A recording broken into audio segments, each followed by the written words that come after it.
Hello everyone, welcome to biology achievers. My name is Simi Singh. आज का जो हमारा टॉपिक है उसमें हम केमी ऑस्मोटिक हाइपोथेसिस जो है उसके बारे में डिटेल में डिस्कशन करने वाले हैं। मुझे ये पता है कि इस वाले टॉपिक को लेकर बहुत सारे बच्चे जो हैं वो बहुत कंफ्यूज होते हैं, नहीं समझ में आता है, इधर उधर भटकते रहते हैं।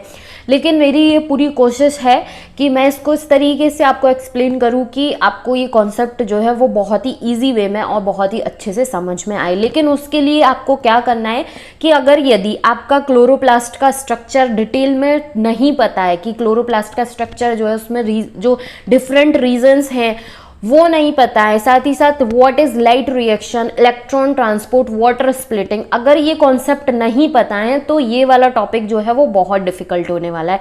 और अगर यदि जिन बच्चों का ये सारे के सारे कॉन्सेप्ट जो हैं, टॉपिक्स के कॉन्सेप्ट जो हैं अगर क्लियर हैं तो ये जो टॉपिक है ये बहुत बहुत ईजी लगने वाला है। अगर यदि वो नहीं पढ़े तो प्लीज़ उस टॉपिक्स को कवर करें, उनके कॉन्सेप्ट जो है उसके जो बेसिक्स हैं उनको अच्छे से समझें, उसके बाद इस पर्टिकुलर टॉपिक जो है उसको पढ़ें।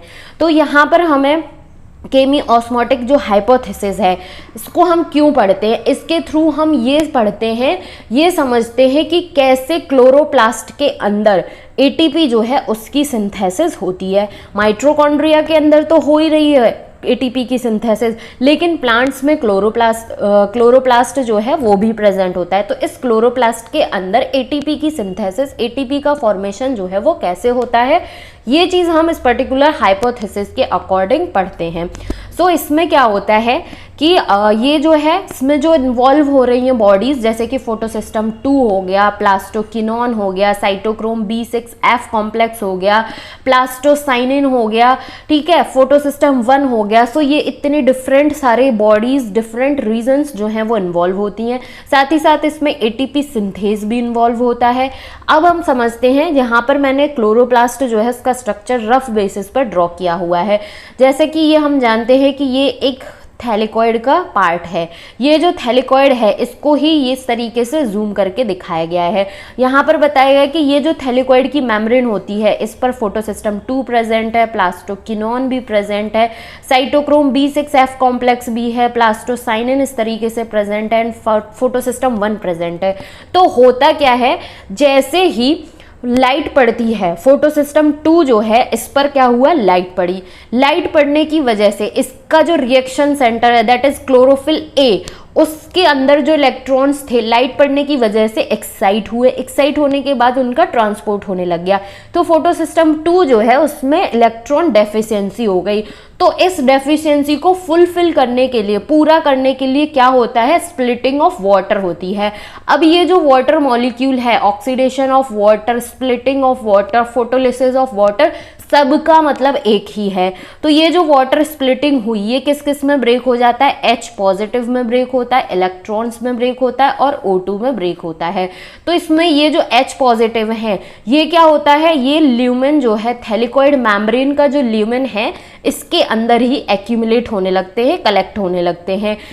O2 जो है ये क्या है, डिफ्यूज आउट हो जाती है एटमॉस्फेयर में, जो हम ब्रीद कर रहे होते हैं, जिसकी वजह से हम जिंदा हैं। ये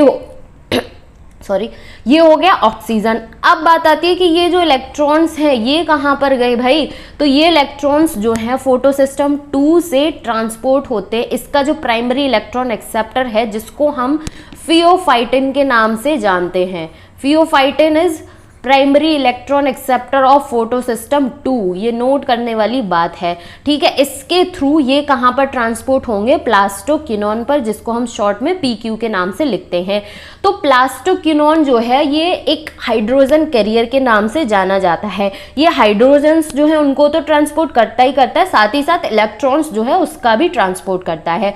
तो फियोफाइटिन ने इलेक्ट्रॉन्स जो हैं प्लास्टोकिनोन पर ट्रांसपोर्ट किए। जब प्लास्टोकिनोन इलेक्ट्रॉन्स को साइटोक्रोम B6F कॉम्प्लेक्स के पास ट्रांसपोर्ट करता है तो साथ ही साथ स्ट्रोमा वाले रीजन से H positive, that means proton ions जो हैं वो भी ट्रांसपोर्ट हो जाते हैं ल्यूमेन के अंदर।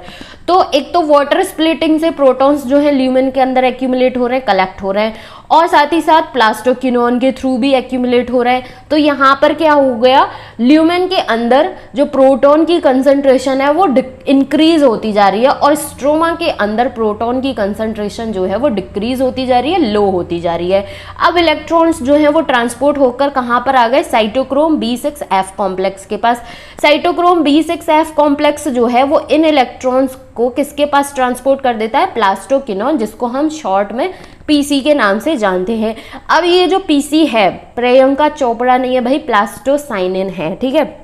तो प्लास्टोसाइनिन जो है इन इलेक्ट्रॉन्स को कहाँ पर ट्रांसपोर्ट करता है, फोटोसिस्टम 1 के पास। और फोटोसिस्टम 1 पर जब लाइट पड़ती है, इसके रिएक्शन सेंटर पर लाइट पड़ती है, तो उसकी वजह से जो इलेक्ट्रॉन्स एक्साइट हुए और ये जो ट्रांसपोर्ट होकर इलेक्ट्रॉन्स आ रहे हैं, ये क्या करते हैं, इसका जो प्राइमरी इलेक्ट्रॉन एक्सेप्टर है, सो फोटोसिस्टम 1 का प्राइमरी इलेक्ट्रॉन एक्सेप्टर क्या होता है, एक आयरन सल्फर प्रोटीन होती है ये।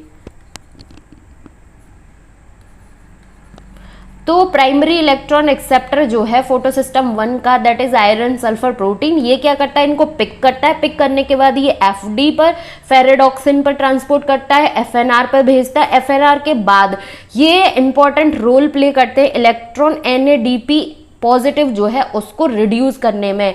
तो ये जो NADP पॉजिटिव है, अब स्ट्रोमा वाले रीजन में NADP पॉजिटिव रिडक्टेज नाम का एंजाइम भी प्रेजेंट होता है। तो इस एंजाइम की हेल्प से NADP पॉजिटिव जो है वो H पॉजिटिव प्रोटॉन्स के साथ ऐड होकर NADPH जो है इसमें कन्वर्ट हो जाता है।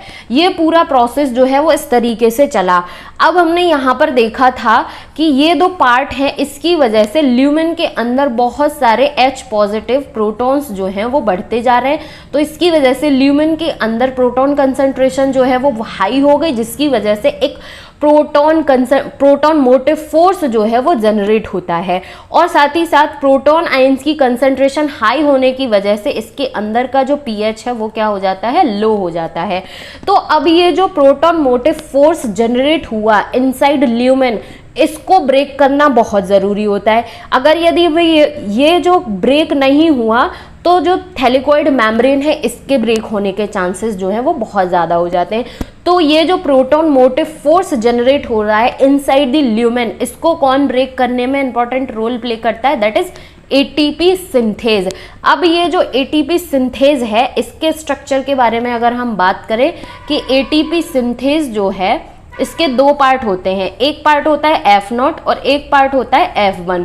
ये जो F0 पार्ट है जो कि हम ग्रीन कलर से देख सकते हैं, ये क्या है, ये एक चैनल की तरह काम करता है, चैनल प्रोटीन के नाम से भी हम इसको जानते हैं। और ये मेम्ब्रेन के अंदर एम्बेडेड होता है, दैट मीन्स कि थैलेकॉइड मेम्ब्रेन जो है उसके अंदर धंसा हुआ होता है। लेकिन जो F1 वाला पार्ट होता है जिसको हम हेड रीजन के नाम से भी जानते हैं, ये जो हेड रीजन है ये किसकी तरफ होता है, टूवर्ड्स दी स्ट्रोमा साइड।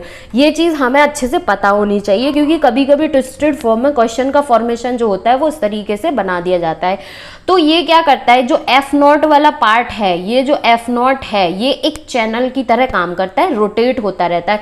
तो जब ये रोटेट हो रहा होता है तो ल्यूमेन के अंदर से H पॉजिटिव प्रोटॉन्स जो हैं वो बाहर की तरफ इस तरीके से मूव करते हैं। जब ये जो प्रोटॉन्स हैं ये मूव करते हैं और ATP सिंथेज एंजाइम, ये जो हेड वाला रीजन है, इसकी हेल्प से ADP इनऑर्गेनिक फॉस्फेट जो है वो ATP में कन्वर्ट हो जाता है। तो इस तरीके से ATP की फॉर्मेशन, ATP का सिंथेसिस हो जाता है।